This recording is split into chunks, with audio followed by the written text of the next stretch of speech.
Știți voi ce lipsește după o vacanță lungă? O nevastă frumoasă care îți face ciorbă.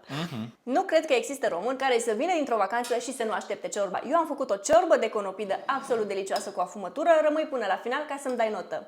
Treaba este foarte simplă, ai nevoie de doar câteva ingrediente. Tai o ceapă cu bulețe, taie morcov, păstârnac și țelină. Mai taie și un ardei galben sau capia după placul tău, pune ceapa la rumenit, apoi adaugă și celelalte legume, amestecă-le pe toate bine, apoi am tăiat 200 de grame de carne de porc afumată, am pus-o și pe aceasta la călit cu legumele, am tăiat conopida în copăcei mici, chiar m-am străduit să-i fac cât mai micuți ca să fie cât mai mulți în ciorbă. Am adăugat apă, am lăsat 20 de minute să fiarbă, după care am pus conopida și am mai lăsat să fiarbă încă 15 minute. Cât timp a fiert conopida, m-am ocupat de dressing, am amestecat o lingură mare de făină cu apă, după care am adăugat 4 gălbenușuri și 400 de grame de iaurt grecesc. Le-am amestecat pe toate foarte bine, după care am pus 2 linguri de oțet de pe ardeiuți. Am pus 3-4 polonice de supă fierbinte peste dressing, le-am amestecat bine, după care am pus dressingul gata temperat peste ciorbă. Am asezonat cu pătrunjel și puțin cimbru și a ieșit un deliciu. Nu uita să mă urmărești pentru mai multe alte rețete delicioase.